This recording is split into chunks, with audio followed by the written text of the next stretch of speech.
So, Saturday, the 28th of January. Why do I remember that day? Because it's my wedding anniversary. And as a wedding anniversary present, I thought the wife would like a nice log splitter, so I bought one. Second hand, it's from the United Kingdom. I think they're listed on Amazon. You can see the price on there. I paid about half of the UK price for it, plus about 70 leva to have it delivered from the north of Bulgaria down to my village here. And this is the first airing of it, come out the packaging. And the reason for having this is to try to cut some of the smaller logs without having to chop all the time, some of the awkward ones. But it says on here that it has a splitting force of 7 ton. I'm not so sure, because we'll see. It'll deal with the smaller stuff, the mainly willow, but the stuff that's got lots of knots in it and is a real bugger to try to split. We're hoping that this would do the job, but maybe it will, maybe it won't. So, as you can see, we've still got a lot of snow lying around, starting to melt, which is good. As long as it doesn't melt too fast, then we won't get flooded.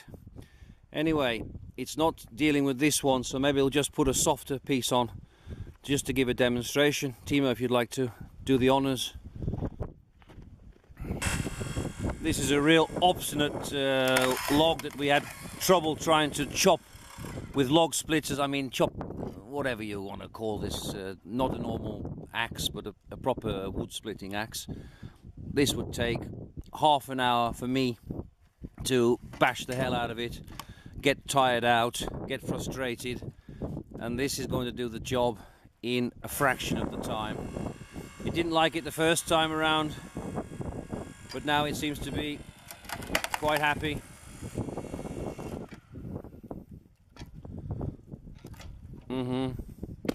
It's made light work of that, and that is hardwood. That's not willow, in my opinion. It's probably, it could be willow, good piece, or it could be plum. I'm not sure. It's certainly not oak, that's for a fact.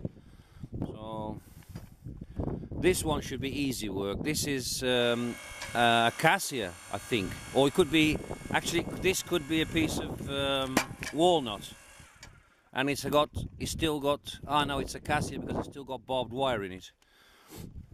This is why you have to be so careful with your chainsaw, that if you're going to get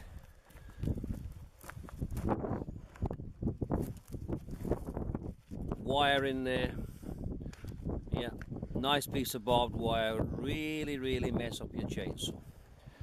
Okay, just watch one more piece. Try to get my shadow out of the screen.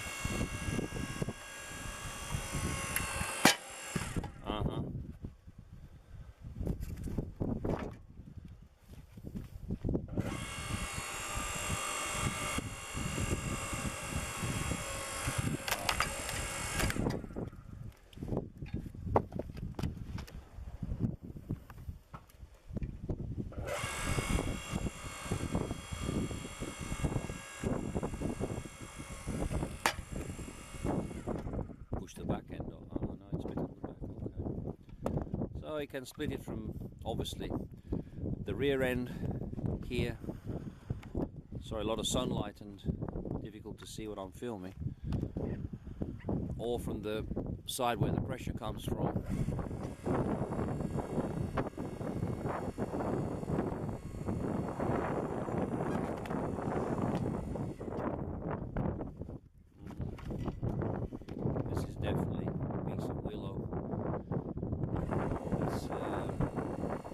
Balsa wood in some places because of the disease, the rot, the termites. Okay, I think you've seen enough. I hope you enjoyed the small clip, and maybe you'll want to invest in something similar. This is not going to deal with the big stuff that we've got, which is over a meter diameter. This will not deal with it, but this is good for the smaller stuff. Okay, thanks for watching. Over and out.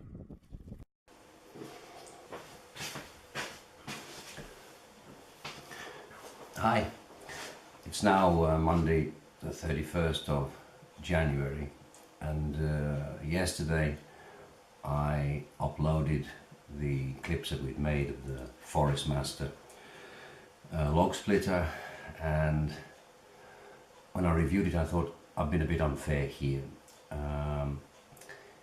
The reason being, so there are the 5 P's of success. Proper planning prevents poor performance, or as used to say in the army, piss poor planning leads to piss poor performance. And I think that was a matter of what happened, because the log splitter had been unpacked quick. I rushed to get the camera. I didn't even chance to have a real look at it. I started to film, and unfortunately we'd put one of the most awkward pieces of wood on there to operate it, and of course it wasn't very successful. However, in all fairness, it's a 3 horsepower electric motor. It's 7 ton of pressure. They don't describe whether that's 7 ton per square inch. I have no idea how they calculate the pressure, but it's 299 English pounds on Amazon. I don't know if they deliver to Bulgaria. Anyway, the details: it's a lockable caster wheels which allow the log splitter to be moved with ease, not over snow. Split slugs up to 500 millimeters, that's 50 centimeters. That's quite a decent diameter, and I can assure you it handled much larger than that, which wasn't in the film, and I'll explain why in a second. It's fitted with a dual cut blade. It basically means it's got a blade at one end, the pressure comes from this end. If there's a knot and it stops here, it keeps pushing, and it's supposed to split from the other end. That does work. There you go. It's got 5 stars on Amazon, but it's only got 7 custom reviews. I'm just doing my own review. I have nothing to compare it against because I've never used a hydraulic log splitter in my life before. It's always been handheld axes and axe splitters and whatever, and using wedges, but this really does help an awful lot.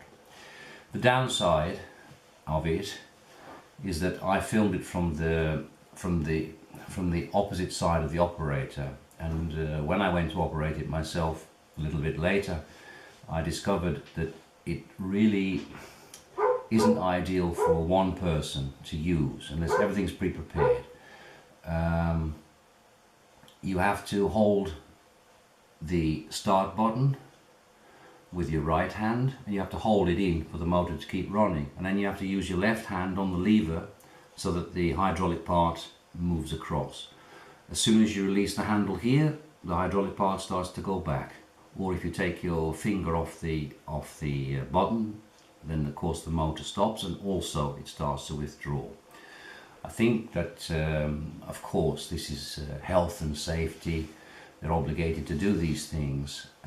When we used it later off camera, with 2 of us operating it, one placing the wood onto the racks and turning it, it was so much quicker and so much easier. I think for the future I can visualize some modifications for this machine. It would be nice to be able to rig up a foot treadmill type so you don't have to use 2 hands on it, you can just operate it from your foot. I'd also perhaps like to modify it, put some larger wheels on it, maybe put a little axle on the back of it and fix it up for a tow bar, because I believe in mobility, and if I'm going to try this out on our 5.5, 5.5, 6 horsepower 4-stroke generator and see how it works on that, if I can get it to work okay, and that it means I have full mobility. I can put it as it is now, it doesn't take very long to dismantle it.